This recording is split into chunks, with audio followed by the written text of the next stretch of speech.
has been on an excursion. Sabbatical.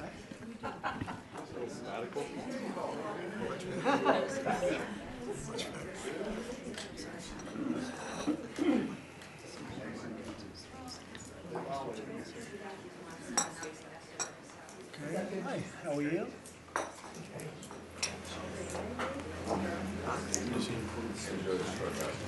Are you all ready? A lot of media, as usual.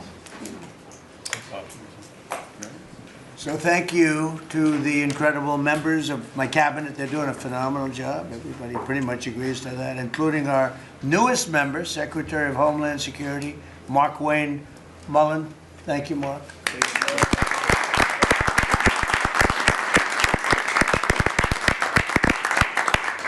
And we all know him very well, and he was a very popular senator, a very effective senator. Effective probably being the more important word. JD, don't you think? Yes, sir. And we wish you a lot of luck. Thank you. I think you do fantastically well. Congratulations to you. You have an amazing family that were here yesterday in the Oval, sworn in. His family's amazing, so thank you very much. We're now on day 41 of the disgraceful Democrat shutdown of Mark Wayne's department. Congratulations. He came into a department that shut down by the radical Democrats, right? But Democrats are really punishing the American people. I saw it today on one of the shows where they were interviewing people at the airport, and they're all angry at the Democrats. They're saying they're actually angry at Schumer. I didn't think anyone knew his name. One woman said, that Schumer is disgraceful. He's a disgrace to our country. But they're angry at the Democrats. They know what's happening. But they're punishing the American people, including travelers at airports, all in the quest to return to open borders and give amnesty to illegal alien criminals. They want to give amnesty to some of the criminals that came into our country, just about all of them, actually, if you look at it. They love sanctuary cities, which is a sanctuary for criminals. They want to make sure they're taken care of. That's what we're fighting about. That's really what they're fighting. They don't talk about that, but that's what they're fighting about. They want to protect criminals. In many cases, 11,888 murders. Many of them, I will say, are gone now. Because of us, we got them out. But still have some left. Should have never happened, should have never been allowed to come into our country. But we're not going to let it happen. We're not going to let the Democrats get away with this stuff, and people are wise to them. So they need to end the shutdown immediately, or we'll have to take some very drastic measures. This morning, I want to give an update on the Operation Epic Fury, which is an appropriate name because we are absolutely obliterating them. Over the past 3 weeks, we've been hitting Iran's military capabilities at a level that few people have ever seen before. People never knew there was such a capability. We have the strongest military anywhere in the world by far. I built it during my first administration, and I used it during my second administration. Unfortunately, because I'd rather not have to use it. But it's a display of force and precision and skill like nothing the world has really witnessed, although you get a pretty good witnessing of it in Venezuela also. And that was a smaller version of what we're doing now. We're crushing their missiles and drone stockpiles, destroying their defense industrial base. We've wiped out their Navy completely, their Air Force completely. We've wiped out a large percentage of their missiles, and the missile launchers. Without the launchers, the missiles don't do any good. And we've knocked out probably close to 90% of the launchers, probably more than 90% of the missiles themselves. Between some they fired and more than they fired, we knocked out. We've also destroyed a lot of the factories. We're continuing to do that, but a lot of the factories where they manufacture the drones and the missiles. The drones, too, are way down, but the reason they're down is they go one way and they don't come back, because for the most part, we're shooting them down. But we also are able to, we've really done tremendous damage to the places where they make them. And just so we set the record straight, because I've been watching the Wall Street Journal's fake news and all these stories that get printed like, oh, I want to make a deal. They are begging to make a deal, not me. They're begging to make a deal. And anybody that saw what was happening over there would understand why they want to make a deal. But they say, oh, we're not talking to them. Anybody would know that. And only a total fool. And they're not fools. They're very smart, actually, in a certain way. And they're great negotiators. I say they're lousy fighters, but they're great negotiators. They are begging to work out a deal. I don't know if we'll be able to do that. I don't know if we're willing to do that. They should have done that 4 weeks ago. They should have done it 2 years ago. Or they should have done it when we first came into office, because 2 years ago they had free reign under Biden. Sleepy Joe, worst president in the history of our country. What he allowed to happen to our country at the borders, and even with a thing like this. But not just him. Every president for 47 years, every president should have done this. They should have done it a long time ago, because you cannot give lunatics a nuclear weapon, and they would have had a big one. It stopped really when we did the B-2, but even before that, the Barack Hussein Obama, what he did where he gave them the Iran nuclear deal, gave them free will toward a nuclear weapon. Basically, he chose Iran over Israel and others that didn't want him to do it. But I terminated that deal. Had I not terminated that deal, you would have had a nuclear weapon years ago, and it would have been used, guaranteed. And one of the reasons you know about the guarantee is because their neighbors were sort of like bystanders. They weren't involved very much. They didn't choose heavy sides. They didn't want to, because people were concerned with Iran. There was a big black cloud over the Middle East. They were concerned, but all of a sudden the war starts, and they start shooting at these five, in particular, 5 countries. They start shooting at Qatar, Saudi Arabia, UAE, Kuwait, Oman. They start shooting at them, and everybody was shocked, including us. You know why? Because they're sick, and they had a plan to take over the Middle East. And some of those missiles that were shot at them were locked long before we even started this process. They were locked and loaded and aimed at those countries. They wanted to take over the Middle East, but we happened to come along, so it wasn't so easy. So right now their navy is sunk in the largest elimination of a foreign navy that has taken place, maybe ever, but certainly since World War II. Their Air Force is gone. Their anti-aircraft and communications capabilities are totally dismantled. And one of the problems they do have when they deal with us is we deal with people, and the people aren't able to communicate with anybody else. So, you know, because all of their leadership has been gone. The first level is gone, and they met to pick a new level, and they're gone. They're all gone because they didn't make a deal, and because they're sick people. They're really sick. They're really sinister, sick people. And if anybody thinks it was okay to have a group of people like this to have nuclear capability, nuclear weapons, and if we didn't attack with the B-2 bombers, they would have had a nuclear weapon within 2 weeks of that, maybe 4 weeks. But between 2 and 4 weeks, they were planning to have a nuclear weapon. If we didn't hit them at that time with the B-2 bombers, and one of the great air raids in history, maybe the greatest, dark at night, no moon, no light, every single bomb hit its mark and just obliterated that place. So it's now buried deep under earth. And it was an amazing thing, but they would have a nuclear, and they would have used it without question. And you know that because why did they shoot all these countries that weren't even really involved with them? They weren't involved. They had no big problems because they're sick, because they want to take over the Middle East, not just Israel. Certainly Israel would have been the first on their list. They would have used nuclear weapons, a nuclear, you don't need too many of them, but they would have used a nuclear weapon on Israel, and they would have used it on the neighbors, and then they would have come after us. And if we had a weak president, they would have done great damage. But fortunately, you don't have a weak president. I knew what was happening. And I think we've been proven right. You know, they took one missile, went 2,500 miles. They supposedly didn't have a missile like that. They had no missile with that capability. But they shot the now famous Ireland, the island that the UK was very afraid to give us because they didn't want to get dragged in. But we don't want to get dragged into their wars either. You know? It's one thing we're very disappointed, I'll say it publicly, we're very disappointed with NATO because NATO has done absolutely nothing.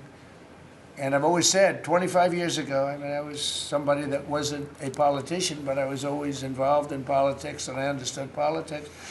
I said 25 years ago that NATO's a paper tiger, but more importantly, that we'll come to their rescue, but they will never come to ours. And I want you to remember that we said this. They didn't come to our rescue. Now they all want to help. When they're annihilated, the other side is annihilated, they said, we'd love to send ships. They actually made a statement, a couple of them, that we want to get involved when the war's over. No, it's supposed to get involved when the war's beginning, or even before it begins. We had the UK say that we'll send, this is 3 weeks ago, we'll send our aircraft carriers, which aren't the best aircraft carriers, by the way. They're toys compared to what we have. But we'll send our aircraft carrier when the war is over. I said, oh, that's wonderful. Thank you very much. Don't bother. We don't need it. And we don't need it, and we don't need them. We estimated it would take approximately 4 to 6 weeks to achieve our mission, and we're way ahead of schedule. If you look at what we've done in terms of the destruction of that country, I mean, we're way ahead. Think of it. They have no Navy, and they had good ships. 154 ships have been shot down and are resting very nicely at the bottom of the sea. And we did that in a matter of less than a week. Because we have the greatest military in the world by far, nobody even close. So we estimated it would take approximately 4 to 6 weeks to achieve our mission. 26 days in, we're extremely, really a lot ahead of schedule. The Iranian regime is now admitting to itself that they have been decisively defeated. They're saying to people, this is a disaster. They know it. That's why they're talking to us. They wouldn't talk otherwise. But they're talking to us because they've got a disaster in their hands. They're defeated. They can't make a comeback. We're free to roam over their cities and towns and destroy all of their crazy nuclear weapons and missiles and drones that they're building. Oh, we're doing that. They now have a chance to make a deal, but that's up to them. And they'll tell you, we're not negotiating. We will not negotiate. Of course they're negotiating. They've been obliterated. Who wouldn't negotiate? They are begging to make a deal. We'll see if we can make the right deal. And if they make the right deal, then the strait will open up. Hormuz Strait will open up. And even now, we don't know if there are any mines. You know, they have 22 they call mine droppers. Think of it. Who would have 22 mine droppers? There's a boat that drops mines. Who has 22 mine droppers? Except for people with very evil intention. So every one of those mine droppers has been struck with the same weapon we used to stop drugs from coming into the United States of America. When we hit those boats, it's the exact same weapon, extremely effective. We have unlimited supplies and extremely effective. But they have no more mine droppers. By the way, speaking of drugs, we're 98% down drugs coming in by water, by the ocean, by the sea. 98%. And we're trying to find out who are the 2% because we think they're the bravest men anywhere in the world. Maybe women. But whoever's on those boats is very brave or doesn't watch television. But where drugs coming in by sea, coming in by water, are 98% down. And now we'll stop the drugs coming in by land. The land is the easy one. You had to stop the water. A lot of it came in through the water. Now it's all pinched. And these people are trying to come in by land. And we will, that's the easy one. But we had to take care of the water first. Nobody's coming in. Virtually nothing is coming in anymore. It was hundreds of millions of dollars a week were coming in by water.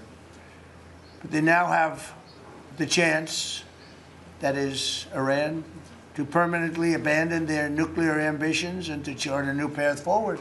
We'll see if they want to do it. If they don't, we're their worst nightmare. In the meantime, we'll just keep blowing them away, unimpeded, unstopped. Well, there's not a thing they can do about it. They can't do anything about it, you know. I tell you, if they could, you'd be hearing about it. You'd be hearing about it. You don't hear anything about it. They can't shoot our jets. We have the best We have the best military equipment in the world, no, not even a contest. You see that with Venezuela. They had other equipment, they didn't have ours, it didn't work. Didn't work. Think of it, we did the situation in Venezuela, it was a great military operation, getting a very, very dangerous man who's killed a lot of people, forced people into our country. Incredible. He emptied his prisons in Venezuela, emptied his prisons into our country, and I hope that charge will be brought at some point, because that was a big charge that hasn't been brought yet. It should be brought. He emptied his prisons into our country and was a major purveyor of drugs coming into our country. And he's now been captured and, I guess be given a fair trial. But I would imagine there are other trials coming, because they have they've really sued him just in a fraction of the kind of things that he's done. Other cases are going to be brought, as you probably know. In the meantime, with Iran, we're going to keep doing what we've been doing, and nobody's a match for the United States, but they're not a match for the United States. It's small potatoes. That's why I'm so disappointed in NATO, because this was a test for NATO. This was a test. You can help us. You don't have to, but if you don't have, if you don't do that, we're going to remember. Just remember this in a number of months from now. Remember my statements. They have an expression, a great expression, never forget. You can never forget. So as we end threats to America abroad, we're focused here at home on building the greatest economy in the history of the world. Now, before this started, the Dow hit 50,000. The S&P hit 7,000. Both of those achievements were not achievable. Every one of you, most of you, I guess, said you'll never hit 50,000 during a 4-year period because it was too high a number. Well, we hit it in our first year. And I said, well, now we have to take an excursion to Iran, and we have to stop this maniac who's no longer with us. The supreme leader wasn't so supreme, no longer with us. It's very sad. But we have to stop him from blowing up the world, blowing up the Middle East, and blowing up our country, and we did that. And frankly, I thought the oil prices would go up more, and I thought the stock market would go down more. It hasn't been nearly as severe as I thought. I think they have confidence in maybe the American president and maybe the people sitting around this table. But Americans filing their taxes this year are receiving record-setting refunds. It's been a very big story. Well, it should be a big story. I don't think you write about it that much, but I speak about it. I speak about it because if I speak about it, at least people hear. You don't write about it. You don't write about the drug prices going down. It'll be going down 30, 40, 50, 60%, 70%. Favored nations, called most favored nations, we're going to be paying the lowest price anywhere in the world. Before we paid the highest price in the world, Bobby, right? And now we're going to pay the lowest price in the world. That's quite a difference. It's a difference of from 40 to 70 and 80 and even 90%. That's a pretty big difference. But we're slashing regulations, and investment is pouring in from all over the world. We have the most investment of any country in history has been put into our country in the last year. And again, we had to take a little detour. Won't be long. Going to end soon. We had to take a little detour, go to Iran, and we had to put out a fire. Very dangerous fire that could have blown up big portions of the world, if not the whole thing. So tomorrow we'll be announcing a variety of actions that we're taking to support American farmers, who we never forget. We love the farmers. We gave them $12 billion out of tariff money. We had a tremendous amount of tariff money come in, and we continue to have. We've gone, as you know, the Supreme Court gave us a very unfortunate, foolish ruling, a ruling that gives the people that have ripped off our country for many years, gives them some money back. But it's one of those things. It's a terrible, terrible, horrible mistake they made, but it's okay because we have another method that's just as good. We'll use the other method. But because the tariff money has been so substantial, we gave our farmers, who have been mistreated by some countries, we gave them $12 billion, and they're extremely happy. And they deserve it. They've been great. They never complain. They just go out and they farm, and they wouldn't do anything different. They wouldn't trade jobs with any of you, except maybe some of the fake media. I don't know. Somehow I don't see that. I like their job better, actually. I love the farmers. So we gave them $12 billion. So in just a few moments, Treasury Secretary Scott Bessent will discuss the actions that we're taking to address energy prices, which have not gone up as much as I thought, Scott, to be honest with you. And, you know, it's not over, so maybe it'll go up a little bit more. It's all going to come back down to where it was and probably lower. And my predictions have been right. Trump was right about everything. They have a new hat. Trump was right about everything. It's pretty right. But Scott's going to address that. And I think before we go very much further, I want to ask Vice President J.D. Vance to say a few words about where we are with the situation he's involved with Steve and with Jared on negotiations. And then some of the others will speak. We'll have Marco say a few words. Pete Hegseth, who was born for this role. I mean, he's doing a great job. They gave him a hard time. And now people, I'll tell you, somebody came up to me yesterday, gave you a very hard time, said, you know, I made a mistake. Pete Hegseth is doing a good job. So when I tell you who, you're not even going to believe it. He said Hegseth. He gave you such a nasty hard time. But you're doing great. And then Steve is going to speak, and Scott will speak last. And if we have any questions, we'll take some questions. You may have questions. I doubt it, but you may have some. So, JD, please. Yes, sir. Well, thank you. It's good to see everybody. Proud to be part of this team. Proud to be serving the president of the country. Let me just say a couple things. The first of all is the president summarized this very ably. But look, the Iranian conventional military is effectively destroyed. They don't have a navy. They don't have the ability to hit us like they could have even a few weeks ago. And what that does is that gives us options, Mr. President. Now, there's been a lot of reporting about diplomatic options, about negotiations. There's, of course, Pete and his team. There are further military options. But what we have now that we didn't have when the president took over just a little over a year ago is the ability to use every tool at our disposal to ensure that Iran doesn't get a nuclear weapon. Because when I say options, I think it's important the American people know options for what? And it's options to ensure that Iran never has a nuclear weapon. You talk about people who walk into a crowded supermarket and have a vest on, and they blow up the vest and a couple of people get killed, and that's a terrible tragedy. What happens when what's on the vest is not something that can kill a couple of people, but can kill many, many tens of thousands of people? That is the most important American national security objective that exists for any administration at any time, is you don't want the worst people in the world to have a nuclear weapon. That's why the president is doing this. That's why the president cares so much about this particular issue. I'll let Steve talk a little bit about the details of the negotiation, but the last thing I'll say before I turn it over to Marco is I'm very mindful, of course, that we have a lot of folks overseas fighting very ably for the United States of America. I know Pete and the whole team, we're very proud of them, but they're fighting at a time where we are about to enter as Christians the most important week of the Christian calendar, the Holy Week that celebrates the return of Jesus Christ to Jerusalem. And so I want to say to all of my fellow American Christians, but particularly those serving in the Gulf, that I wish you all a very blessed Easter, a very blessed Holy Week, and we continue to stand behind you and continue to support you every step of the way. Thank you, sir. Thank you very much. Marco? The most important job any president has is to keep the American people safe. And every president says it, but we have a president that means it and does something about it. As the president outlined very clearly to the world on the night this operation began, Iran has been at war with the United States for 47 years. For 47 years, Iran has been killing Americans and attacking Americans across this planet. And other presidents had an opportunity to do something about it. And they all warned about how Iran was dangerous, but they refused to act. And this president's not someone that's going to refuse to act. He's not going to leave a danger like this in place. He's going to address it, and that is what he is doing. From the very first night of this operation, the president made it very clear. People like this, and now what I'm talking about is not the people of Iran.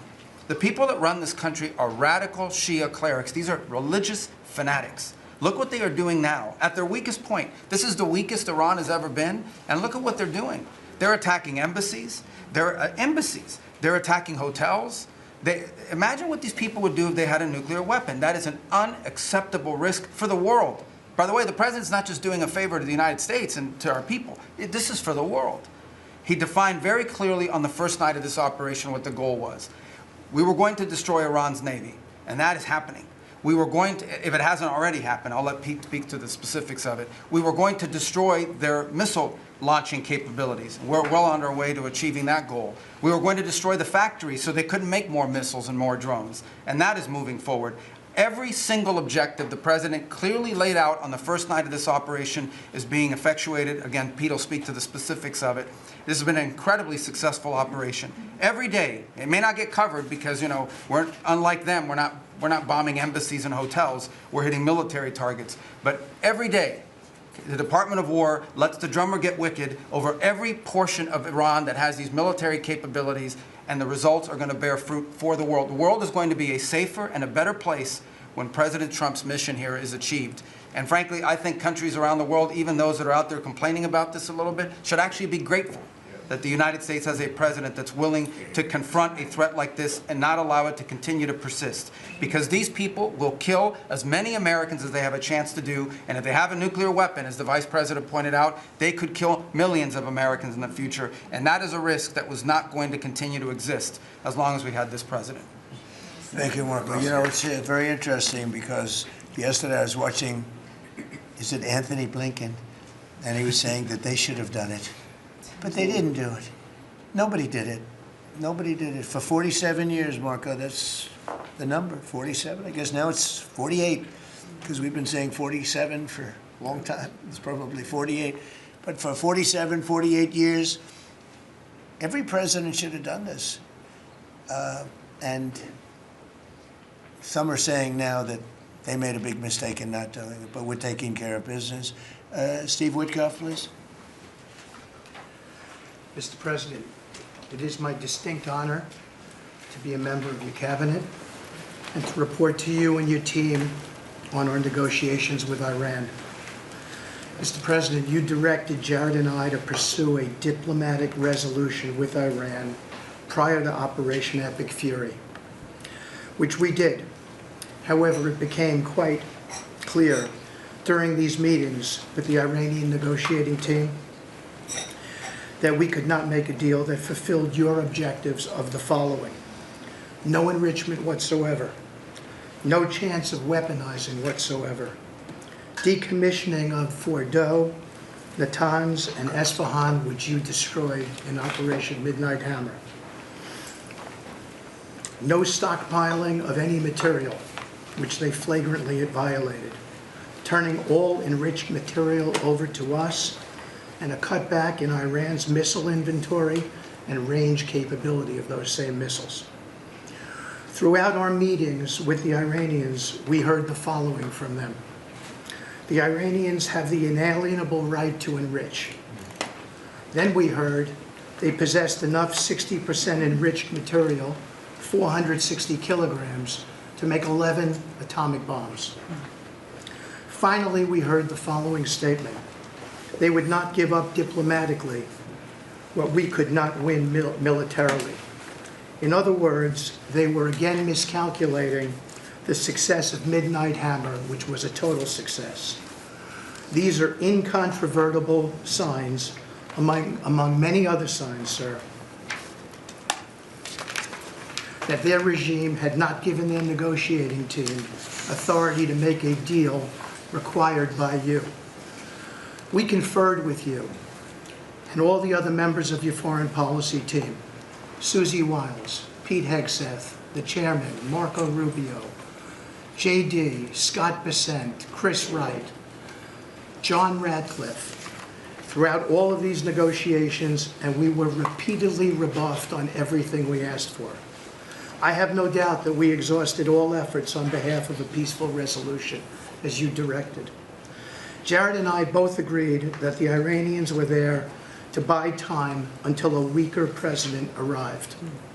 This was a flawed strategy, as your clear direction was to never allow Iran to obtain a nuclear weapon today or any time in the future. Against that backdrop and our compelling military successes in Epic Fury, we have had multiple reach-outs from the region and others who want to play a role in ending this conflict peacefully. I can report to you today that we have, along with your foreign policy team, presented a 15-point action list that forms the framework for a peace deal. This has been circulated through the Pakistani government, acting as the mediator. And this has resulted in strong and positive messaging in talks, as you just indicated to the press. But these are sensitive diplomatic discussions, and you have directed us to maintain confidentiality on the specific terms and not negotiate through the news media as others do. I can say this: we will see where things lead, and if we can convince Iran that this is the inflection point with no good alternatives for them, other than more death and destruction. We have strong signs that this is a possibility, and if a deal happens, it will be great for the country of Iran, for the entire region, and the world at large. Your policy of peace through strength is the most effective tool for a diplomatic resolution here, just as this policy was an effective tool in each and every one of all of the other conflicts you settled in your first year.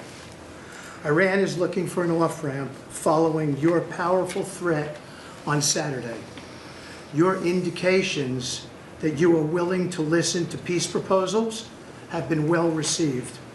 You have instructed us that your preference is always peace, and that we should make that our priority.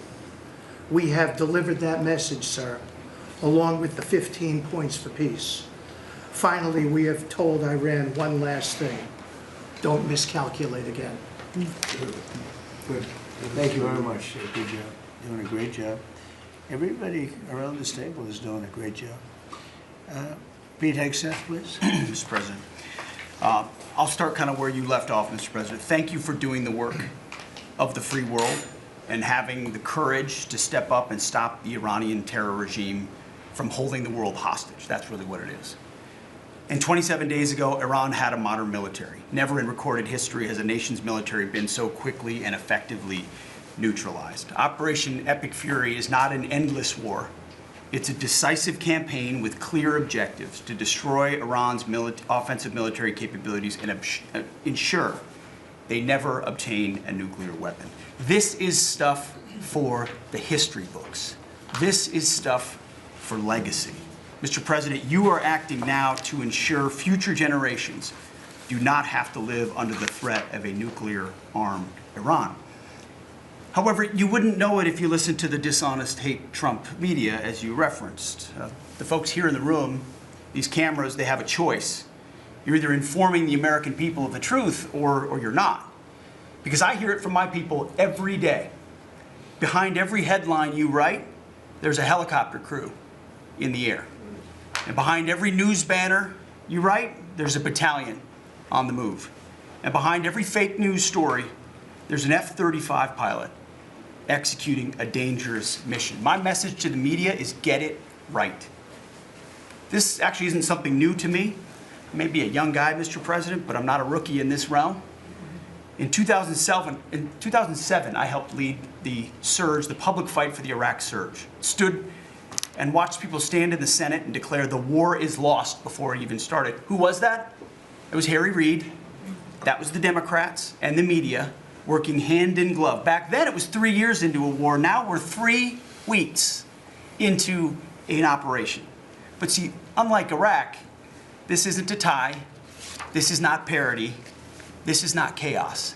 This is success, pure American success, on plan, and as the president said, ahead of pace. Over 10,000 enemy targets destroyed, over 140, I think now you're right, Mr. President, over 150 naval vessels sunk, underground facilities destroyed, their defense industrial base in shambles, and overnight, not only do they not have a Navy, Mr. President, they no longer have a Navy commander. IRGC's Navy commander was killed overnight in operation. So no Navy leader. Now that here's the thing about the media though, if President Trump had not acted, you'd be screaming, why not? And now that he has taken decisive action, you're asking, well, why did you? It's the same old tired playbook, TDS in your DNA. but the hardworking, God-fearing, patriotic Americans out there know better. And you alluded to this, President Obama, Mr. President. Here's a fact that you don't hear on your networks, but we know. Many of the Iranian military factories and bases that we're systematically destroying were paid for by the pallets of American cash that Barack Obama flew into Tehran under the Iran deal. You might call it an inconvenient truth. Iran took our money and turned it into weapons and bunkers and ammo. And now we're destroying those weapons, and you're righting, Mr. President, that grievous wrong. And make no mistake, we had to act. And our objectives are clear. No nukes, no Navy, and a complete dismantling of their missile program and defense industrial base. And as Marco pointed out, that mission, and the VP as well, has not changed since day one. Yet, 2 days ago, they shot 2 failed missiles on a target 4,000 kilometers away. For years, they told the world that their missiles could only range 2 kilometers. Surprise. Yet again, Iran lied. And to the world, I say London is 4,000 kilometers from Iran. Washington, D.C. is 3,300 kilometers from Venezuela, another country President Trump did something about that partnered for a long time with Iran. So you're telling us that Iran is not a threat to the world or to the U.S. President Trump knows better.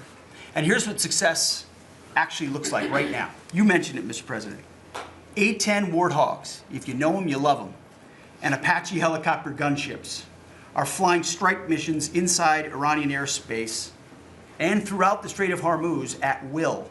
See, you only send these slow, low-flying, close air support platforms when the enemy has no meaningful air defenses left. Their presence is proof that Iran's air defenses are gone. Their command and control is shattered, their top leaders hiding in underground bunkers, while their mid-level commanders are being crushed in the field. The morale of their fighters plummeting, and we see that disconnect daily. They're privately admitting, as you said, Mr. President, very heavy losses. We know that. President Trump has given us a clear mission. Our capabilities are only going up and Iran's are plummeting. We are here to win, and we're full speed ahead. So, Steve, we appreciate your efforts. We pray for a deal, and we welcome a deal. And we have the ultimate deal maker to make it happen. But in the meantime, as I said yesterday, the Department of War will continue negotiating with bombs. War is negotiation by other means. And finally, I want to thank our incredible troops, our pilots, crews, sailors, refuelers, air defenders, the absolute best of America, the real 1% of our country. This president, President Trump, has your back. And I know this cabinet prays for you every single day. We ask the American people to do the same as they continue in this mission. God bless. Thank you. Thank you very much. It's great. I think before I ask Scott to say a couple of words, it would be great if people like the mayor of Chicago and the governor of Illinois would say, please come in and stop the crime. A beautiful young lady was killed the other day, and the father was a very good friend of Dan Scavino, and he took it very hard. Dan took it very hard, like the father, friends. They grew up together, and it's a young lady whose life would be saved if we did what we did as an example in Washington, D.C., which is now a safe city. All the time, people come up to me in the building, people that work here, they say, thank you so much. I know immediately what they're talking about. They're able to walk to work. They walk to work. You all walk to work. Some of you were mugged. I know you told me stories. Some of you were mugged. One person in particular was viciously mugged. In the group right here, it's not happening anymore. You have a safe city. Louisiana, the governor of Louisiana called me, can you help me with New Orleans? They just had the Mardi Gras. He said it was the safest Mardi Gras we've ever had. Sounds terrible to say. No murders. You know, it sounds like, who would say this? No murders. But they always had murders. They had a lot of crime during Mardi Gras. He said virtually no crime. We had the troops down there. Memphis, Tennessee, I just got back. We were there. Crime is down 75%. in a short period of time. We're there 5 months. We could do that for Chicago. We could do that for New York. We could do that for LA. And we could do that for, frankly, San Francisco. I know they have a mayor who's trying very hard. He's a Democrat, but he's trying very hard. But we can do it much more effectively because he can't do what we do. He can't take people out from the city and bring them back to the country from where they came, where they were in prisons. They were allowed to go in prisons. There were drug dealers, the highest level drug dealers, murderers, 11,888 murders. We do things that they can't do. I had friends calling me up from San Francisco. Could you give him a chance? I said, absolutely. If you want, we'll give him a chance. And he's trying. He's doing okay, but we could do much better. We could make it a lot safer than it is. San Francisco, a great city, was a great city, could quickly become a great city again. But, they're going very slowly. I tell my friends they're very substantial people. They're in a certain business where people have made a lot of money. I hope that lasts. But they have a tremendous potential. It was one of the greatest cities in the world. Now it's got a lot of crime. And the mayor is really trying. Again, a Democrat trying. And I spoke to him. He just wants to have a chance. And I said, we'll give you a chance. But we can solve it very quickly. This young lady would be around today if we were around, because we have nobody coming through our border. I mean, literally for 9 months, it's zero. It's hard to believe that number can be possible because millions of people came in through Biden. But nobody even tries. We don't have the caravans of thousands, 25, 30,000 people pouring into our border. They come up in caravans. We don't have caravans anymore. There's no such thing anymore. It's a name that I think I developed, but somebody developed it, but I think it was me. I thought it was an appropriate name. Thousands of people would come up and just barge into our country, totally unchecked, totally unvetted. And this man came in, Dan, right? And he came in through the ridiculous open border of Biden. If we were there, the election was rigged. What are you going to do? Came back, big comeback. But if we were there, we wouldn't have had people coming through. It's amazing. It's so easy now because everyone knows they're not getting through. We don't have any caravans. Once they know that, when it was easy to come through. When I heard that they had an open border policy, I said, boy, this is going to be, I couldn't believe it. But when it was actually, it dawned on me because I had built 1,000 miles of wall and we were finishing up some and he didn't want to finish it up. I said, they really do want to have an open border. And we got it finished. But that young lady would be alive today.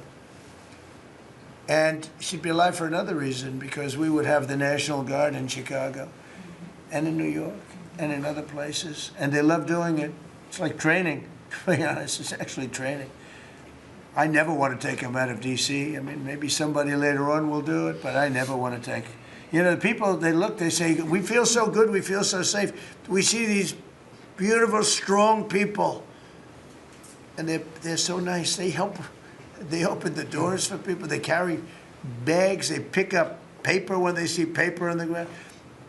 I looked at D.C. last night. I drove to make a speech, and I drove through, and I said, take me this way, take me that way. The city's clean. The fences are down. You don't have homeless all over your parks. I mean, we had parks. There was no room for anything else other than homeless. It's all clean and nice. And it'll be even more beautiful in a year from now. And we have some projects that are great. This ballroom is going to be something that's so beautiful for the city, so desperately needed by presidents. I mean, now it's no secret the military wanted it more than anybody. It was supposed to be secret, but it became unsecret because of people that are really unpatriotic saying things. But doesn't matter. Doesn't matter. It's going to be great. We're building an arc, a triumphal arc, which will be incredible for the city. Incredible. We're fixing up what was the Kennedy Center. I was honored when the board changed the name a little bit. Actually, it shows that the Republican and the Democrats, they work together. It's really something we work together. I think it's a great symbol, actually. But we're doing a lot of work. That building is ready to fall down. It's in terrible shape. We're closing it. We're going to open it with a bang, and less than 2 years. It'll come in under budget, ahead of schedule. That's what I do. It won't be like the Federal Reserve that's costing $4 billion or something thereabouts. Think of it, $4 billion. You know, it's amazing. I said to the group before, I said, everything I do, I get sued. I build under budget, ahead of schedule. I get sued over a ballroom that's going to be the most beautiful ballroom in the country, so desperately needed. You won't have to have tents sitting on the wet White House lawn. If it rains, you get wiped out, to honor the president of China or the president of France or the president of somewhere. You can have the greatest. We get sued by the National Trust for Historic Preservation. They don't know what they're doing. Then I just found out we got sued by that group and another group, I guess, on the fixing up of again, I'll use the old name, Kennedy Center, because they're not fixing up Trump Kennedy. It's going to be beautiful when you add the name Trump. But we got sued. And all I'm doing is fixing it up. We're fixing broken marble. We're putting on a roof because it leaks like a sieve. We're fixing steel that's broken. It's the same building, same exact building. We're fixing it's going to be beautiful. It's going to be so beautiful and safe. It's actually unsafe. You had some of those columns on the outside that were painted a fake gold. Now we painted them a beautiful white color, beautiful cream white. It's beautiful. Everyone said it's so much more beautiful now. Instead of a cheap, you can't imitate gold. See, I'm a gold person. It's all real stuff. You can't imitate it. Someday they'll discover a paint that will look like gold, and the guy's going to be the richest man in the world. But you can't imitate real gold. It just doesn't. That's 24 karat, which is what this building deserves. But think of it. I get sued because I'm fixing up the Trump Kennedy Center. We're going to make it gorgeous and safe. We're fixing new windows, new this, but just all fix up. I got sued by preservationists. But you know who they didn't sue? The man that took this beautiful Federal Reserve building. That's small, much smaller than the hotel I built. I built the Waldorf Astoria Hotel down the road. And it was a beautiful job for $201 million. It's bigger, I think, than the Federal Reserve building. And it's got rooms and bathrooms, and it's not like just an open office space, which is much cheaper to build. Think of this. I hear he's going to be over $4 billion for a little building. He doesn't get sued by anybody but me. I sue because it's either somebody's very crooked, which has to be, because what happened to all that money? You can't sue. I would have done that building for $25 million.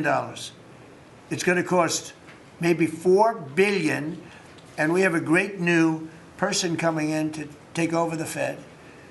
And Kevin may not ever have an office, because I don't know if they're going to be able to build. I passed that building the other day. It's a see-through. You know what see-through means? There's no walls up. And they're going to spend. But the National Trust for Historic Preservation, which is a joke, by the way, they didn't sue that building. They didn't sue anybody. But they sue me, and I build. And by the way, my buildings, it's all donations. Rich people and people are putting up the money. Zero taxpayer dollars. Is that right, Scott? Yes, zero taxpayer dollars. This stuff is all done for free, and I get sued. This could only happen to Trump. But they don't sue the guy whose interest rates are too high. That's why we call him Too Late. His name is Jerome Powell. We call him Jerome Too Late Powell. And done a terrible job. He suffers from Trump derangement syndrome, as he probably should, because I hit him pretty hard. But so I don't blame him. But they don't sue a man who has taken this gorgeous building, ripped it down from the inside, taken ceilings that are as beautiful as you've ever seen, taken the ceilings down instead of leaving them, taking walls down that were 2 feet thick of solid concrete and plaster, replacing them with 6-inch walls with no insulation. I said, let me ask you, are you going to put insulation in? No, it's not in the budget. Oh. Insulation costs $5. Now you're going to hear the guy next door. If he's next door to me, I'll be able to hear his military plan. I'll know exactly. If Lutnick is in there, I'll say, oh, I know exactly what Lutnick's got planned. It's the craziest thing I've ever seen. They've ripped this gorgeous building apart, and you can never build it again. You can, I could, but it costs a lot of money. But a normal person can never build. So you're going to have crummy little walls, a flat little ceiling eventually, but right now you don't have anything. And nobody sues this guy. And then when Jeanine Pirro, working with Pam and others, has the courage to sue to find out what happened to maybe $4 billion and a building that may never be occupied by Kevin Warsh. He may never get there. We're going to have to find him some space in the White House. We'll put him in the basement of the ballroom. But when, now think of it, when Jeanine Pirro and Pam and the group, when they bring a suit, it's like, oh, this terrible thing. And then we have a judge that attacks us. So we've got to get our priorities straight, you know. It's a very sad thing that's happened with the Fed. And then just one other thing very quickly, you have Gavin Newsom in California Railroad. That's 100 times over budget. It's out of control.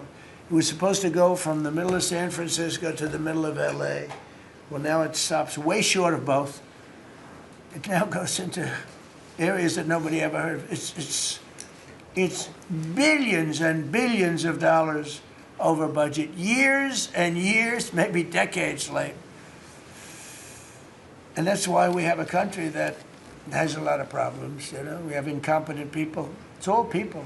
Think of this, Federal Reserve, I would have had that building done for $25 million. I would have, if I did it, it was up to, somebody else would have done it for more.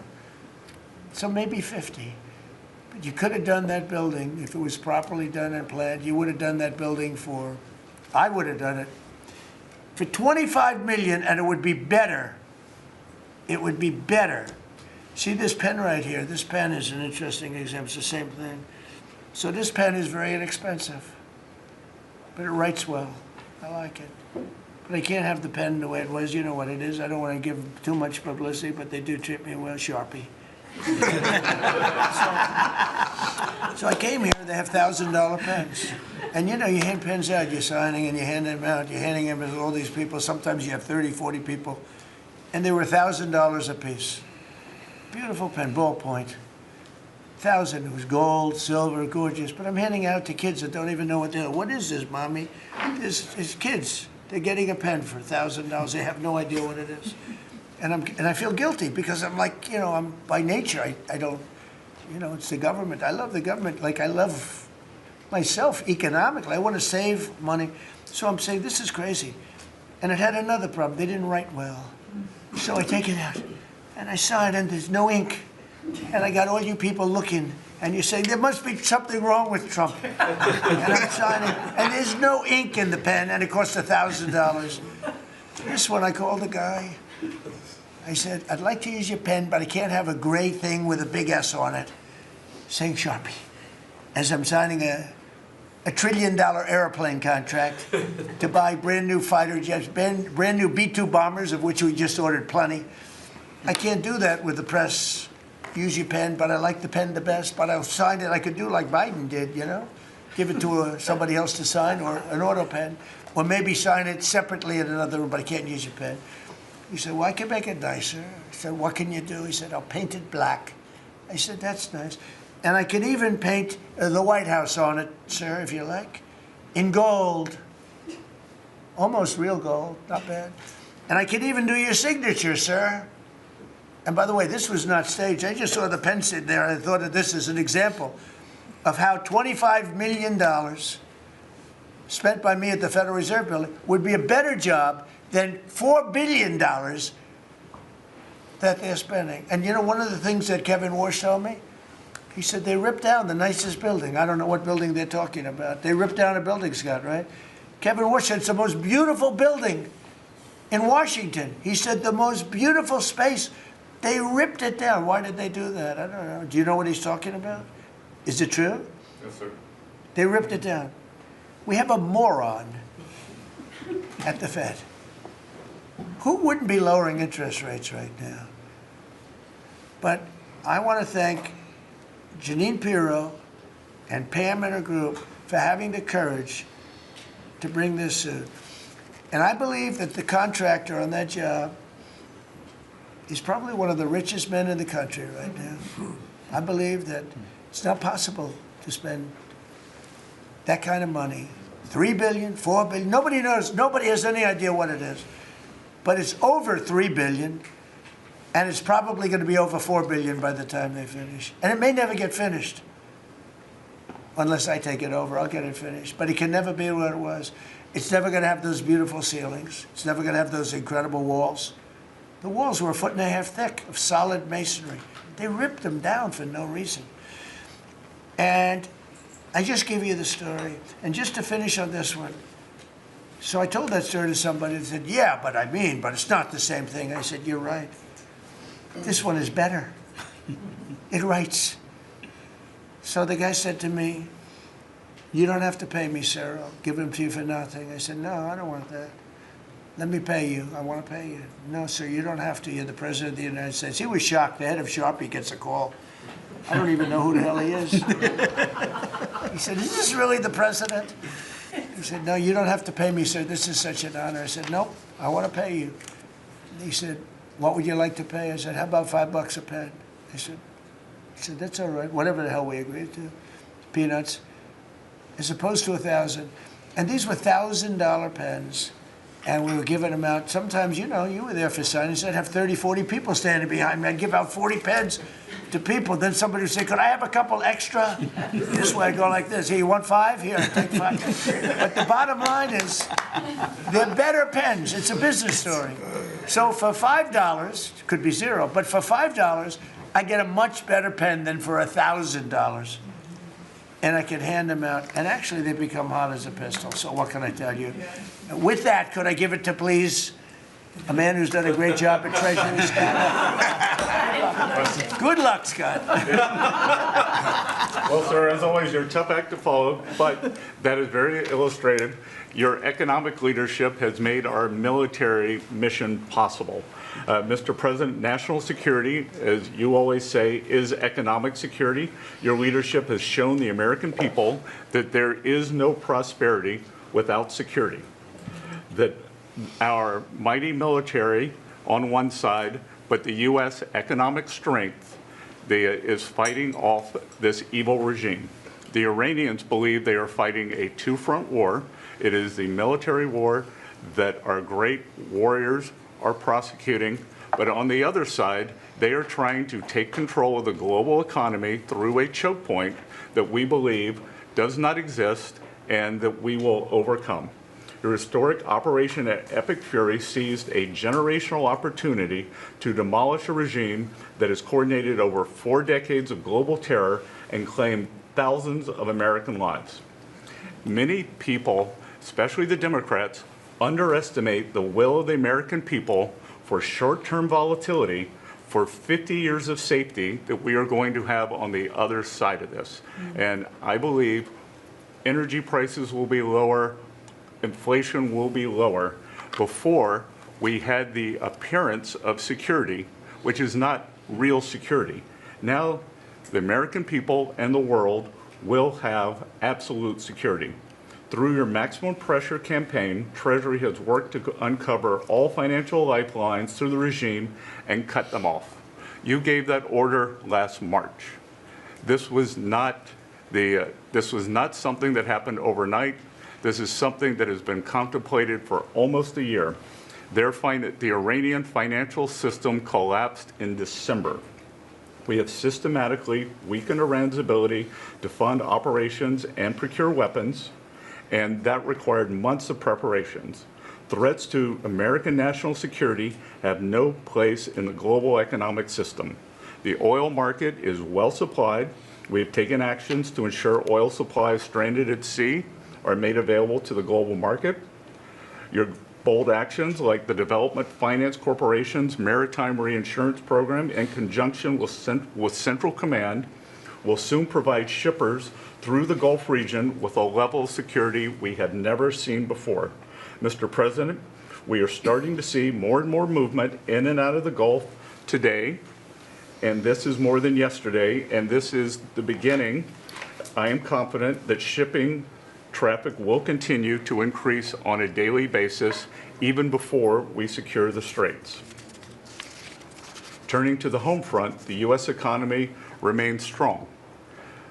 We had a strong economy thanks to you. We are the best insulated in the world thanks to your energy efforts in term 1 and term 2. The U.S. is an energy superpower.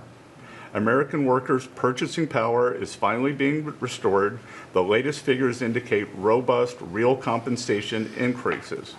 We are starting to see the working family tax cuts benefits bearing fruit this tax season.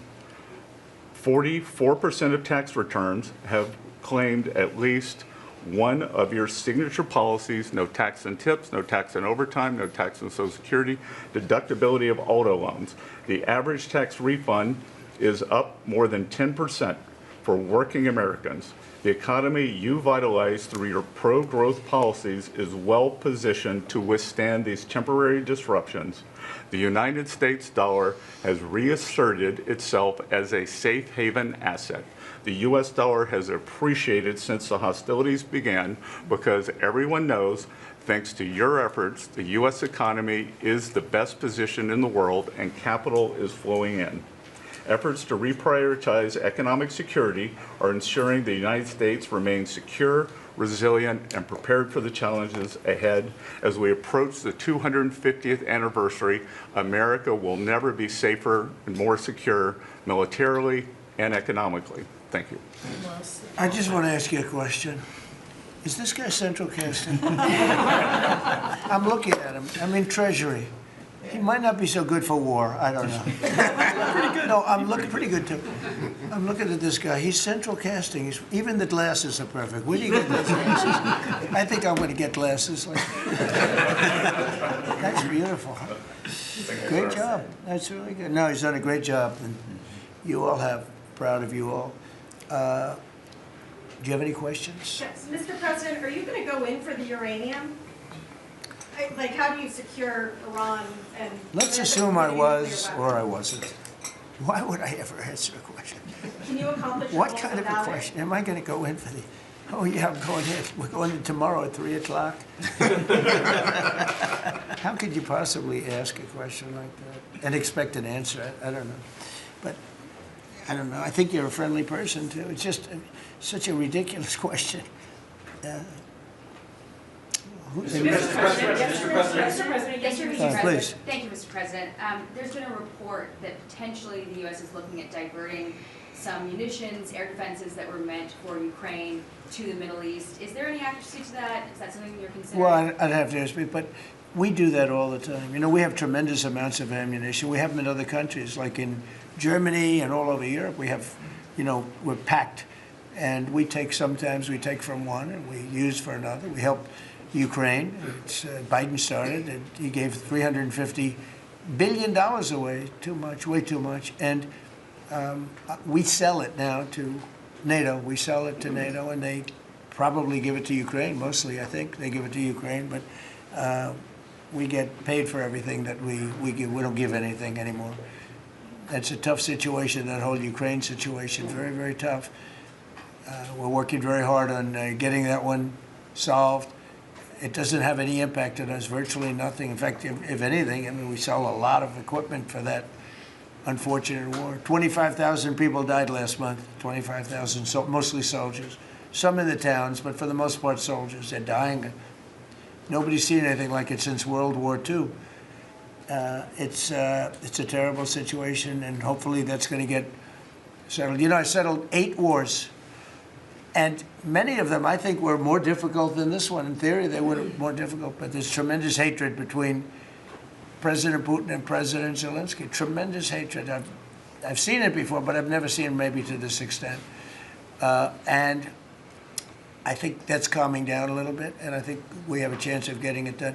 But it doesn't affect us. Thousands of miles away. That's why when I heard the head of Germany say, this is not our war, about Iran, I said, well, Ukraine's not our war. We helped, but Ukraine's not our war. I thought it was a very inappropriate statement to make.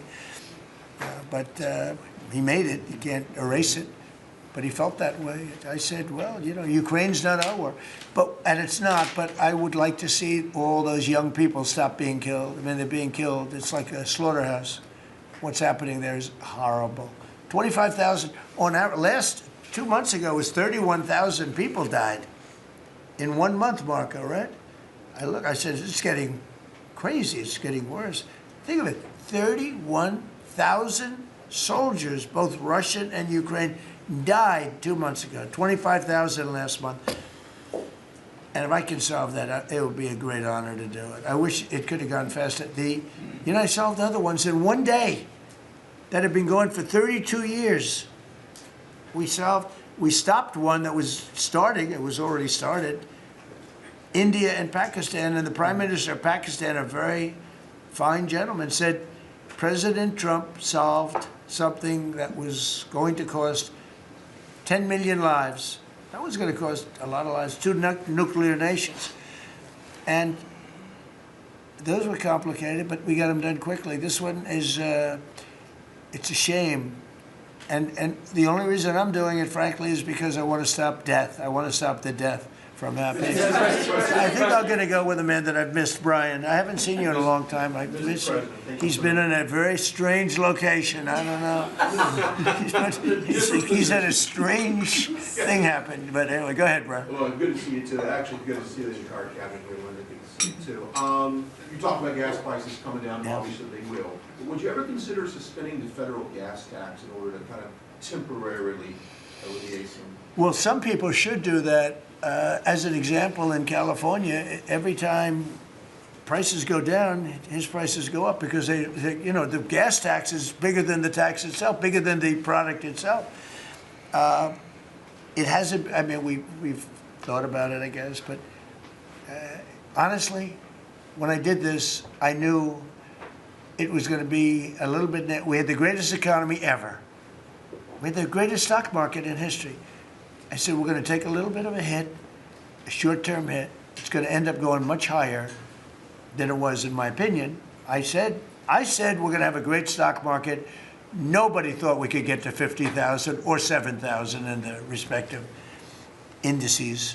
Nobody thought that was going to happen, but it did in the first year. They said it couldn't happen in 4 years, that you wouldn't hit 50 in 4 years, but you could maybe get close. We hit it in the first year. And I said, this is a good time to solve a problem that you had to solve. And that's what I did. But the gas tax, people have talked about it.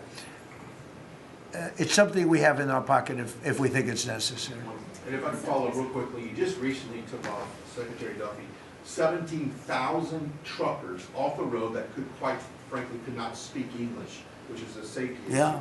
Could we ever extend that to Uber drivers, Lyft drivers, cab drivers, for someone who takes a lot of Ubers? A lot of my drivers can't speak Oh, wow, that's not good. I didn't like that. Go ahead, John. So that's a really good point. The problem is that our states are the ones that issue these licenses. So with commercial driver's licenses, we do have some federal control. But again, we have thousands of people who can't speak the language, long-standing rule, and it's a safety issue, right? If you can't understand road signs, if you can't communicate with law enforcement when you're pulled over and communicate what's on your rig, huge problem. But the last administration, Mr. President, they let truck driving schools self-certify that they were qualified to train truck drivers. And so this is like the Leering Center.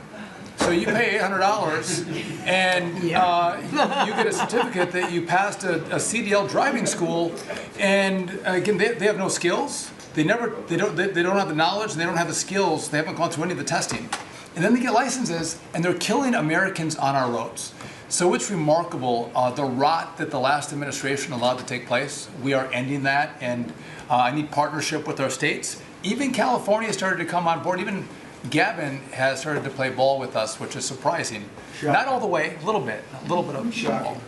Mr. President, it's interesting because I just saw something that the nursing home business and the daycare centers in particular, they went out and inspected them in Minnesota, and they didn't exist.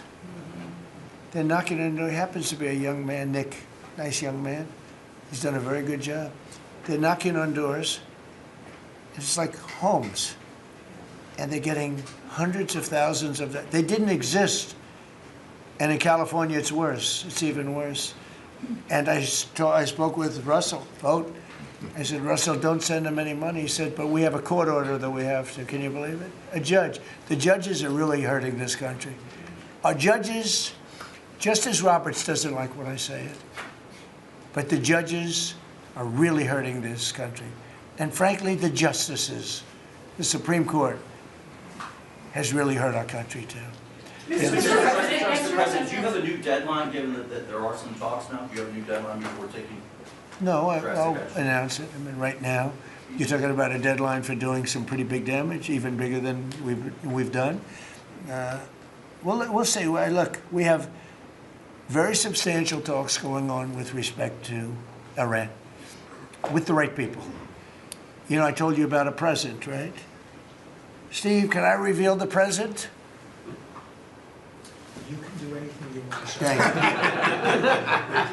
you. They said to show you the fact that we're real and solid and we're there, we're going to let you have 8 boats of oil, 8 boats, 8 big boats of oil.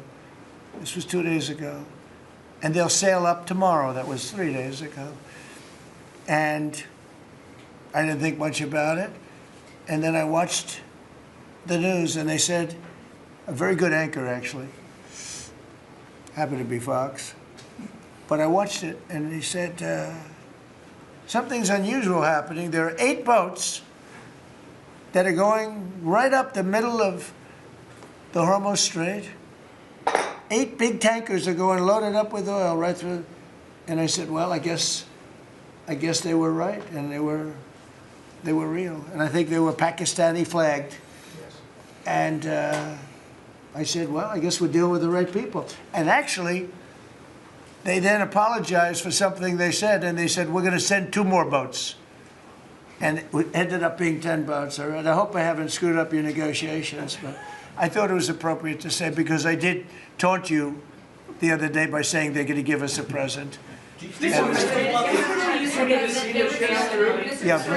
illegal immigrants who were arrested at San Francisco airport for ignoring deportation orders. At the same time, as you highlighted, really great reception from American travelers for ICE agents. Is there a PR aspect of this that can allow future deportations to go on with less protesting, less outrage? Yeah, it's amazing, because by putting ICE there, look, the press was very unfair to ICE, so was everyone else. These are great American patriots. They have a tough job. They have to find murderers and take them out of our country. I wouldn't want to do it. You wouldn't want to do it. Most people wouldn't want to do it. They do it. And, 11,888 murderers, and that's murderers. That's not drug dealers. That's not lots of other things. It's not people from mental institutions. Entire jail populations were released from major countries and let into our country through the open border. And ICE has done an amazing job. I wouldn't want that job. It's a tough job, dangerous job. So what happens is, by putting them at the airport, and I did say, do me a favor, take off your masks, and they did. For that, not for when they're looking for some, cold-blooded killers and they're in the, but for that, and they did. They took them off. And the passengers, I see the interviews of people, they're saying, these are nice people. One person said, he's a very strong man, but he's a nice guy. He grabbed my bag. He helped a woman with a bag that she couldn't lift. And I'll tell you, I don't want to use the word rehab because there was nothing to rehab, but rehab from the press, because the press is so tough on them. And these crooks in Minnesota, these crooked politicians and dirty cops, they're dirty politicians. Waltz is a dirty, crooked politician. The Attorney General is a crooked guy. He's no investigations, and I hope JD's going to do a great job. He's in charge of it now with somebody who's very talented. But I think it's easy stuff. They say $19 billion, think of it, is missing. $19 billion. If we would solve half of the fraud problem, Pam, in this country, we would have more than a balanced budget. We'd have a surplus. And in the case of Minnesota, it's very Somalia-oriented. Think of it, these people come from a crooked country, disgusting country, one of the worst countries in the world, acknowledged to be one of the worst countries in the world. Some people say it's the worst. They have no money, they have nothing. They come to our country, low IQs, and they rob us blind. Stupid people. And they rob us blind because we have crooked politicians and we have dirty cops. The Attorney General's a dirty cop. It's my opinion. It's only my opinion. And something should be done about him. Let's see what kind of job he Mr. can President, do. yesterday you said that you hate mail-in ballots. Excuse me? Should Iran be able to charge a toll for the Strait of Hormuz? They're charging some vessels to go through. Oh, yeah. Well, should they be able to? I mean, they shouldn't be able to, but they're doing it a little bit. I don't know. Look, their capability is a lot less than it was 2 weeks ago. And with every week and every day, frankly, it gets less and less. All I can tell you is they're begging to make a deal. So let's see what happens. We may make a deal. Tell me about mail-in ballots. Go ahead. You mean I used a mail-in ballot? You probably said, yeah, I did. Why did you You know use what? that? Is Because there I'm a president of the United States, and because of the fact that I'm president of the United States, I did a mail-in ballot for elections that took place in Florida, because I felt I should be here instead of being in the beautiful sunshine But you taking. were in Palm Beach, sir, the last few weekends. That's right, and Could you have gone in I person? decided that I was going to vote by mail-in ballot because I couldn't be there, because I had a lot of different things. But you know, we have exceptions for mail-in ballots. You do know that, right?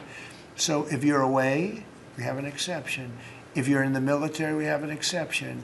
If you're on a business trip, we have an exception. If you're disabled, we have an exception. And if you're ill, if you're not feeling good, we have. So I was away, mostly in Washington, D.C., so I used a mail-in ballot. But I appreciate the question, because I know it was so well-meaning.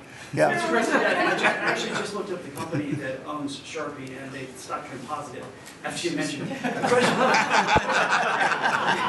Question on your end. By the way, they deserve it. Yeah, question on It's a your good end. product. So you gave a 5-day deadline. With oil tankers going through the Strait of Hormuz, is that a condition to move that 5-day deadline? Well, we don't want anything impeded. We want ships to go through. We don't know that they've dropped any mines, by the way, because we blew up all their mine droppers, right? We blew up every one of them. They're going to have to take them out on a rowboat or something. I don't know how the hell they get them out there, but we don't really know. You might speak to it. We don't know. There could be a few of them out there, but that's a lot. You know, if you have $1 billion ship and you get hit by a mine, it's not the greatest thing in the world. So if you think, the problem with that, that's not like you've decimated a military. If you think there may be a mine, that's a bad thought, and it stops things up. How are we doing in that regard, Peter? Mr. President, you're right. We have so heavily degraded their coastal defense capabilities and their naval capabilities that any strategic or operational attempts to do those types of things are extremely limited. And we continue to move over the top of that. Now, whether Iran makes a wise choice or not to try to execute that is part of how this deal comes together. But with every passing day, the military pressure that we're putting on them lessens their ability to really hold that militarily at issue. I mean, the problem with the issue of the Hormuz Straits is this. We've decimated them as a military. No Air Force, no Navy, very few rockets left. We blew up so many. Hard to manufacture them. Same thing with drones. The leadership is gone. The problem with the Straits is this. Let's say we do a great job. We say we got 99%. 1% is unacceptable, because 1% is a missile going into the hull of a ship that cost $1 billion, right? So 1% is we can't. If we do a 99% decimation, that's no good.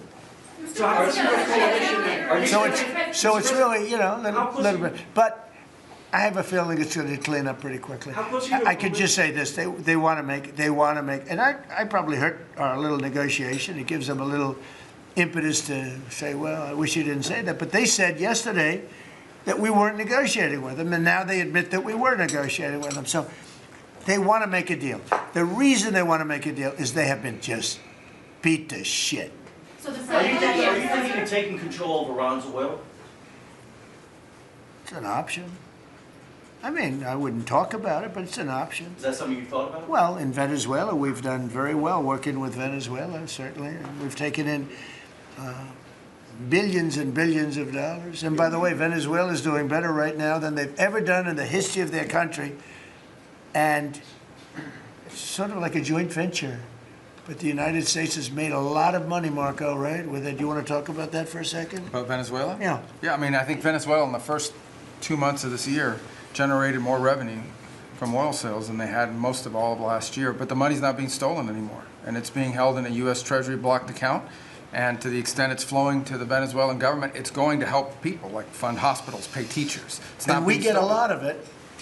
And they got more than they have in many years. Think of it. We get a lot of it. We have a deal. We get a lot of it. We had 100 million, think of this, 100 million barrels we took in the first 2 weeks. 100 million barrels. That's a lot of oil. It's a lot of ships. And we got some and they got some. We paid for the ships. A lot of money left over. And Venezuela has done better now with us. Call it a partner, call it whatever you want. We've made a lot of money, and they've made a lot of money. We've paid for the cost of that military hit many, many times over. And we've only just started. Our relationship with Venezuela has been amazing. The people, actually, I'm the highest polling person. In other words, after the presidency, I think I may go to Venezuela and run for president against Elsie. I may run against Elsie. It's an option. No, they like me in Venezuela, but it's an option for me. It's a wonderful option. Yes. There's some reports that Gulf allies are concerned about winding down the war too soon and potentially leaving Iran. Well, they'd probably like us to stay, but the concern if we don't stay, look, it's a beautiful thing about airplanes that go 2,000 miles an hour is you can get back there very quickly. If we don't stay, we're going to be protecting them. We know, they've been very good. Hey, Qatar, Saudi Arabia, in particular, Qatar, Saudi Arabia, UAE, the three of them, Kuwait, Bahrain, they've been 100%. Now, in all fairness, they could have gone the other way. They were surprisingly missiled. They were shot at. Nobody ever thought they'd be shot at.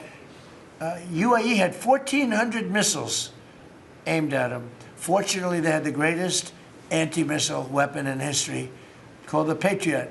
Almost every single missile was shot down. We had an incident recently where 101 missiles were shot at a certain thing that we own that's very valuable. 101 missiles going 2,000 miles an hour. Out of the 101 missiles, every single one of them was shot down in midair and fell into the ocean. It's amazing technology. There's nobody has equipment like we have. Is it even possible to wipe down the war while Iran still has that enriched uranium? Is it even possible to Well, wipe you're down? going to have to see, but, I think we're in just very good shape. We're roaming, you know what we're doing? You know the word roaming free?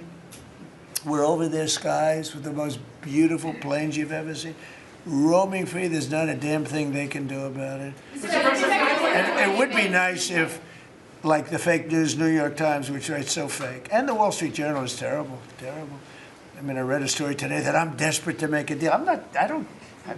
If I was desperate, he'd be the first to know. Pete, let's get the hell out of there. I'm the opposite of desperate. I don't care. I want to know. In fact, we have other targets we want to hit before we leave. We're hitting them on a daily basis. No, I don't talk about you. I can't talk about specifics. A lot of people say that wouldn't matter. Maybe it does matter. Who knows? But I wouldn't talk. It's like the question this young lady asked. Sorry about I embarrassed her. I don't want to embarrass you because I think she's a friendly reporter, so I'm sorry. But I can't say what we're going to do because if I did, I wouldn't be sitting here for long. They'd probably, what is it called, the 25th Amendment? They'd institute the 25th Amendment, which they didn't do with Biden, which is shocking. The hard question is Venezuela safe enough to leave the region? Because Steve said that they've got enough uranium to make 11 bombs. That's a very scary thing. So, well, it's again, I can't talk to you about that. Okay. You're asking me a question. You're essentially saying, will I go in and do something? I can't talk to you about that. Mr. President, you're European looking at a coalition of ships to help, warships to help Yeah. protect tankers. How close are you to getting that coalition? Well, we have a coalition for them, but they should have been up here a long time ago. And you know, they're affected. The amazing thing is we don't need the Hormuz Strait. We don't need it. We don't need it at all. We have so much oil. Our country is not affected by this. We have twice the amount of oil as Saudi Arabia or Russia, and soon it'll be 3 times the amount. Chris, do you want to speak to that for a second? Yeah, that's correct. Our total oil production is greater than Saudi Arabia's plus Russia, and more than we consume in the United States. So we're the largest. Pretty Yeah, good. pretty You know what they call it?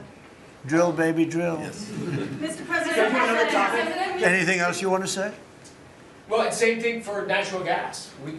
We went, before your first term, we were the largest exporter of natural gas in the world. Today, we're just by far the largest.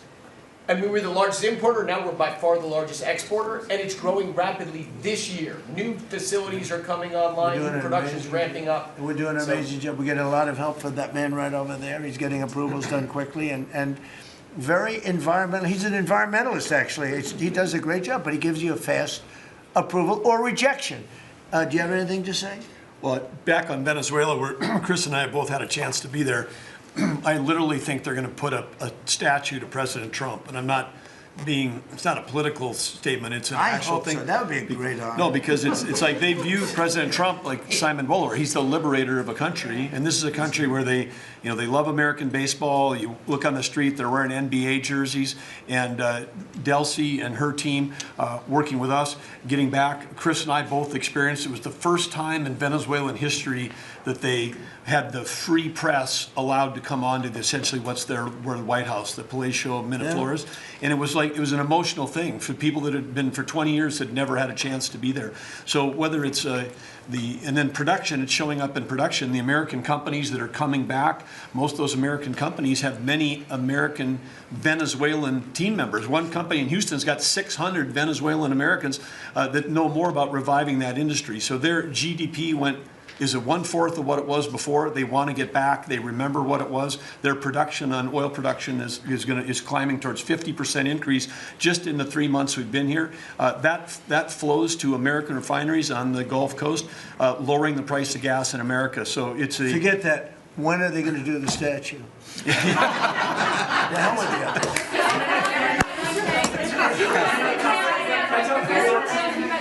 Thank you. You've been really honest about how disappointed you are in Sir Keir Starmer, particularly in relation to Iran. So I'm curious about your phone calls with him, how easy they might be. And also, were you surprised by... Are we talking about Starmer? Yes. And are you surprised by how weak... I think he's a lovely man. I do. I think he's a lovely man. But I think he did something that was shocking. He didn't want to help us. And maybe in particular that country, we were the longest bond, the longest ally. Australia too. Australia was not great. I was a little surprised by Australia. I wouldn't say anybody was great other than the 5 countries in the Middle East. We never really had very much support. We spend trillions of dollars supporting countries, and this is Little League. This isn't the big league deal. This is sort of Little League pool for us. Look, we decimated them in a period of a week. In the first week, it was over. In the first few days, it was over. I think the Navy took us 3 days to essentially annihilate that. They weren't there. So if there's ever a big one, which I hope there's not, but if there's ever a big one, I don't think they're going to be there. And that's not fair. And we have to remember that as a country, because we spend trillions of dollars protecting Europe, protecting the countries of NATO. They weren't there for us. For small time. This is small time. You know what? Venezuela is a big deal, but it's not the big one. They weren't there. So what makes you think they'd be there if we needed them for something? And your prime minister was not there, as you know. He was there after we won. He said, we'd like to send some ships. I said, we already won. We don't need them anymore. But can you explain why he was reluctant to help? Why he what? Why he was reluctant to help with Iran? He didn't have to. I didn't ask him. I just said, just tell me no. I mean, we're always going to be there, or at least we were. I don't know about anymore, to be honest with you. I would have to be honest. We were always there when they needed help. We always would have been there when they needed help. I mean, think of it. We're there to protect Europe from Russia. In theory, it doesn't affect us. We have an ocean, big, fat, beautiful ocean. But we're there to protect NATO, to protect them from Russia. But they're not there to protect us. It's ridiculous. It doesn't make sense. I tell you, a lot of people were big NATO people. I was never big. It was okay. I got them to pay 5%. By the way, they haven't paid it yet. You know that. You know, I got them to pay 5% from 2% to 5%. They didn't pay it yet. I got them to pay up to 2% because they weren't paying the 2%. Then I got them to pay 5%, which they should be at. And we had a lot of, oh, that was great, great. Oh, only Trump could do it. But the problem is they haven't paid. Because if you look at the numbers, they haven't paid yet. So we were there for them, but they were not there for us. Did we need them? No. I never thought we needed them. I was more doing a test. I said, I really would love to have you come up. Bring your boats. You can sail through the beautiful Hormuz Straits, and you can protect people that are being shot at. They didn't do it. And that's small potatoes. Do you understand what I'm saying? Yeah, I do. Go ahead. I was just going to say, does it affect the state visit with the King that you're going to have in April? Are you looking forward to that? With the King? With the King coming here? No, he's a friend of mine.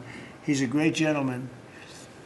As you know, he honored me and our country. He really honored our country. But we had an amazing time. I've known him as Prince Charles. I know him as King Charles. I'm proud of him. He's fighting a tough battle. He's tough. I think he's a fantastic. It has nothing to do with that. It's different. But he's going to be here very soon, as you know. We're going to have a state dinner. It's going to be great. But I was very disappointed when the Prime Minister said, I won't be able to. It started with the island that the indigenous have claimed away from your country. And for some reason, you went for it. And all of a sudden, indigenous people that never saw the place, they never saw it. He was afraid that we would do something to insult, because he's a liberal. That's the way they think. And when we needed the island to land that beautiful B-2 bomber, we were told we can't use it.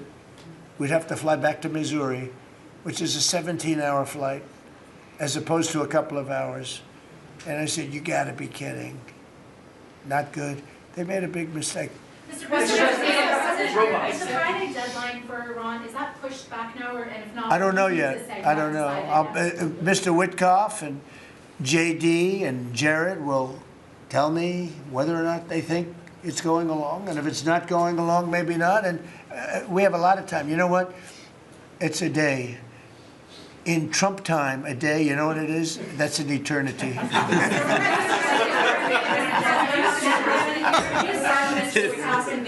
Say it, what? European Parliament just passed a major deportation plan. Some of the tenets of it are that member states can deport rejected asylum seekers to third countries regardless of whether they have a connection to it.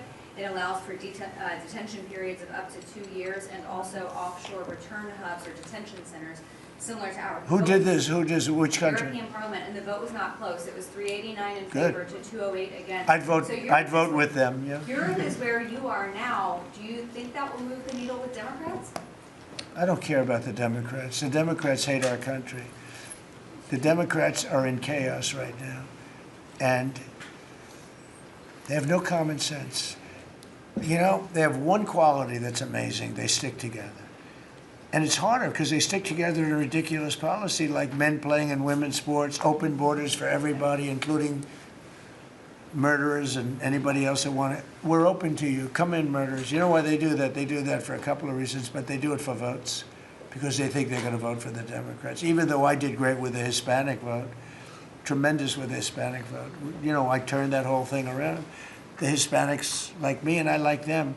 And you know, it's interesting with the Hispanics. When I built the wall, everybody said, oh, that's going to ruin us for the Hispanic. It was just the opposite. They know all about immigration, and they know all about death and crime, and they're smart people, and they have common sense. They wanted to be protected from the people that were coming into our country. So, you know, I won the election with a very tremendous Hispanic vote, and I think it's higher now than it was then. So, We're a party of common sense. The Democrats are a party of insanity. They're a party that will destroy our country. If I didn't win this election, I believe our country would have been destroyed by now. 1 year, that's all it would have taken. If you had Kamala or Sleepy Joe, either one, it wouldn't have mattered. They're the same thing. Two sleepy people, two stupid people. I believe, and by the way, Gavin Newsom, who is one of the candidates, I believe he took himself out of the running when he says he suffers from mental disability. And a reporter said it was terrible that I talked that way about somebody with mental disability. I said, I have no problem with it, but I don't want a person with mental disability to be my president. I mean, you don't want to have a person with mental disability being your president. And Gavin Newsom said that he can't read a speech. He can't do almost anything. And then he said he's as dumb as all the people in the room. And he got accused of being a racist, which was an amazing thing. I thought it was the worst interview I've ever seen anybody give. He's actually a very stupid person. So I believe he's out of the running. I think that that statement, that interview, he admitted that he's a stupid person. I don't want a stupid person being president. You know, I'll say it right now. I say it because no press never reports it. I'm the only president that ever took a cognitive test. I took it 3 times. It's actually a very hard test for a lot of people. It wasn't hard for me, but it's a cognitive test. It starts off with an easy question, and by the time you get to the middle, it gets tougher. By the time you get to the end, very few people can answer those questions. They get very tough, mathematical equations and things. I took it 3 times. I aced it all 3 times in front of numerous doctors that I have no idea who they are. And I was told when I went in, they said, Doc Ronnie told me this. My current doctors were fantastic doctors. They said, well, if you take it, you know, it's Walter Reed. It's essentially a public hospital. And if you do badly, it's probably going to get out. But I aced it. I got them all right. And one doctor said, I've never seen anybody get them all right. I've been doing the test for 20 years. I want people, I would love to see anybody that's a president or a vice president or anybody that has any chance of being a president, I would like to see them take a cognitive test, because we had a man in this office that had no clue what was happening. And let me give you a little secret. He wasn't a smart man 30 years ago. And I'll tell you about President Obama. He wasn't a smart man either. I know all about him. He wasn't a smart man, highly overrated. He was a great divider. And our country can't go through that anymore, can't go through. We have done an amazing job. I had to do a little stopover. I call it an excursion. I had to do a little stopover in Iran, and we had to knock the hell out of them because our country would not have been safe. The world wouldn't have been safe. I've done a great favor for the world. The world has not been reciprocal, because when I told NATO, where we give billions and billions of dollars, trillions over the years, I said, do you mind coming up and giving us a little hand with the streets? Send up some. They didn't want to get involved. And I believe that's going to cost them dearly. Thank you very much, everybody. Thank you. Thank you very much. Thank you, Mr. President. Keep moving. Thank you, guys. Keep moving. Thank you. Thanks. Keep moving, guys. Thank you, press.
רק טיפה אחורה, למה יכול לעוף איזה חלק, יפגע במישהו, לא עניין. טיפה אחורנית, הלאה, קצת אחורנית.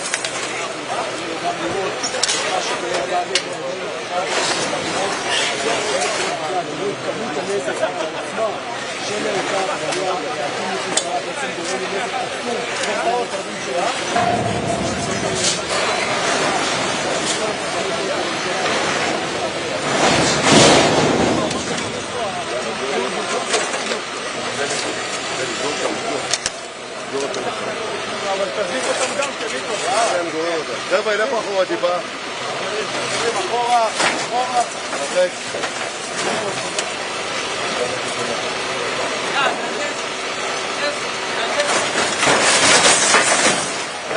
בלי לחץ, בלי לחץ.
אם אתה לא יכול להרגיש לך פה העירה, אתה בטח תשכו להכיר.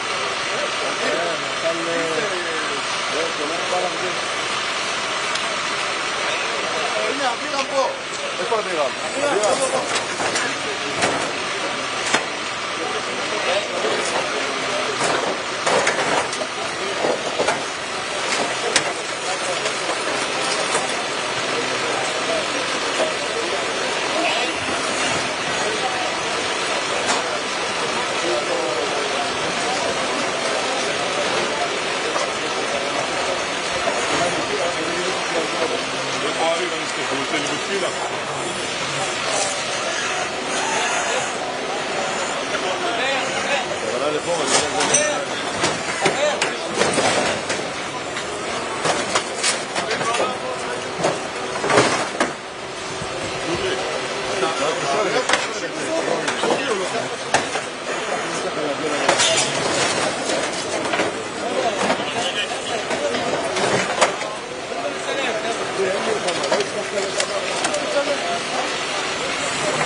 סודרי, אני מביא לך מישהו.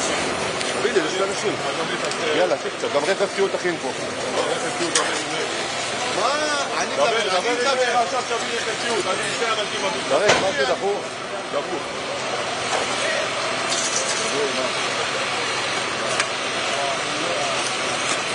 להחליט, לסגור חלונות, לסגור חלונות, לסגור מטר. זה ברק הרביעית שאומרת,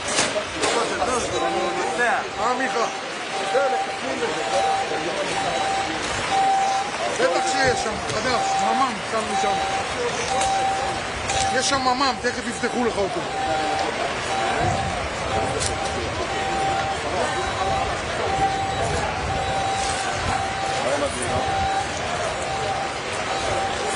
הנה, סודרי, בואי.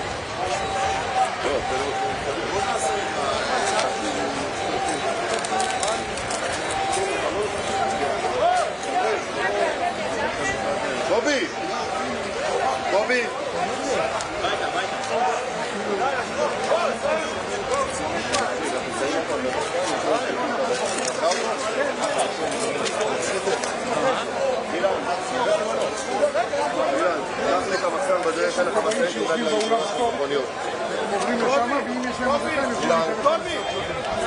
אני בדרך אליך עם נדיה נשמעת במכוניות.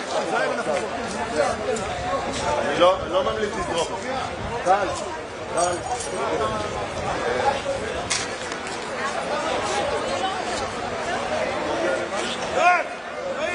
לא, לא, לא, אל תזרוק, אל תזרוק.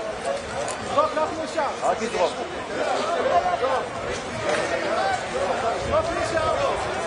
רגע, שיעשו סורה, בחור ההוא. לול! לול משם. חבר'ה, תעסקו, אנחנו בוחרים.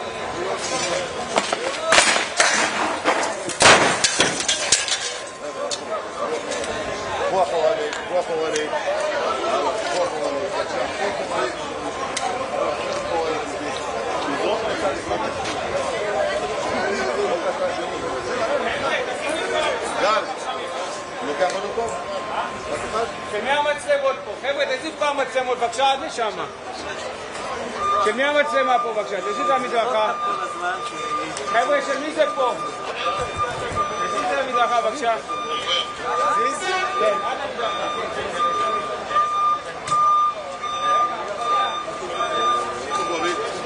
בובי!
למחסן, למחסן. שני לנארו, שמחכה כבר.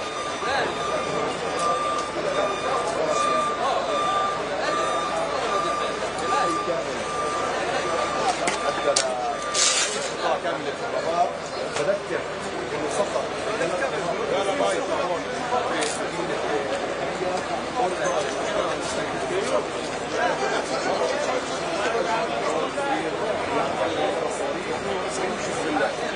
لا مدينة نهرية هاي مدينة تعتبر عاصمة الجنوب الغربي تجمع 10 مليون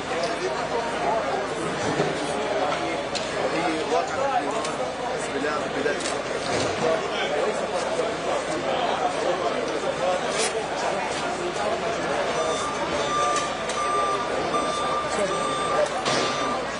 خليكم معنا نتعطي الحرب الإيرانية الإسلامية والمرة كمان حرب مع حزب الله اللي فاتت برضه على الخط شفنا في اليوم 27 وكل مكان حتى من شمال القايس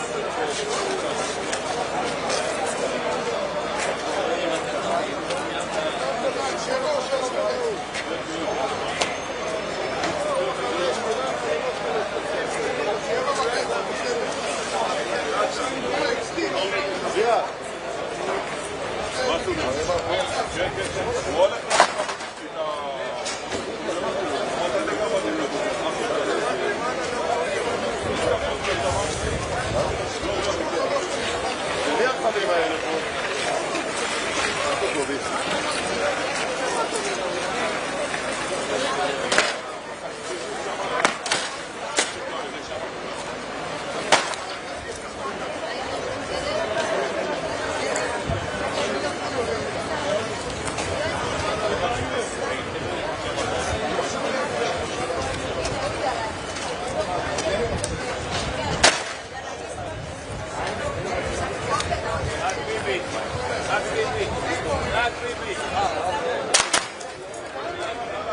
רק ביבי.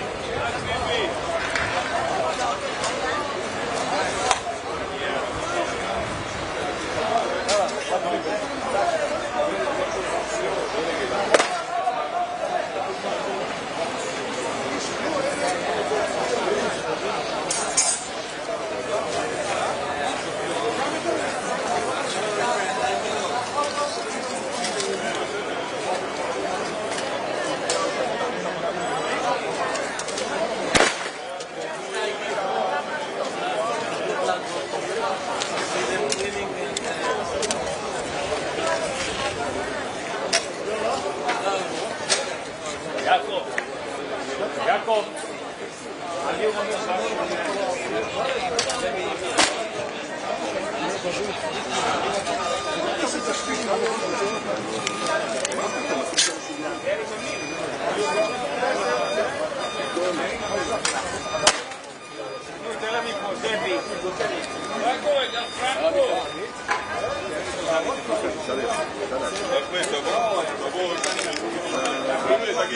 תגיד למה אתה תשאיר לו להיכנס.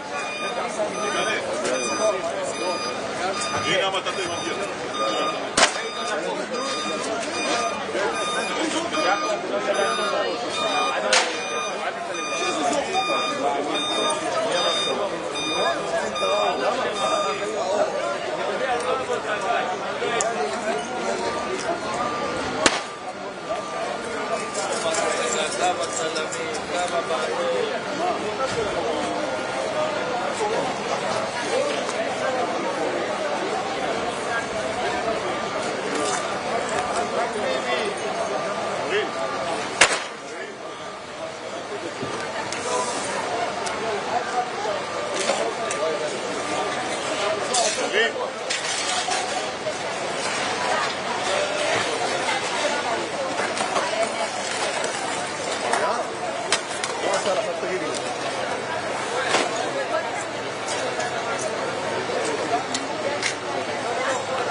טל,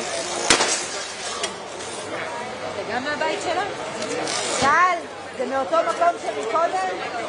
זה מאותו בית של מקודם? אבל לא נכנסו אליהם לבתים בכלל, זה הבית של ננה. זה שנפל מקודם זה ננה. אני נכנסתי לכל מי שהיה פתוח, מי שלא ברח נכנס. מי שלא מצאנו קפצנו. לא, לא, לא. מחר בבוקר אין שם שום דבר, הייתי מכל הדירות, הכל בסדר. רק מבחוץ נשרף. לא, לא, לא, הורדנו פחות.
Vai,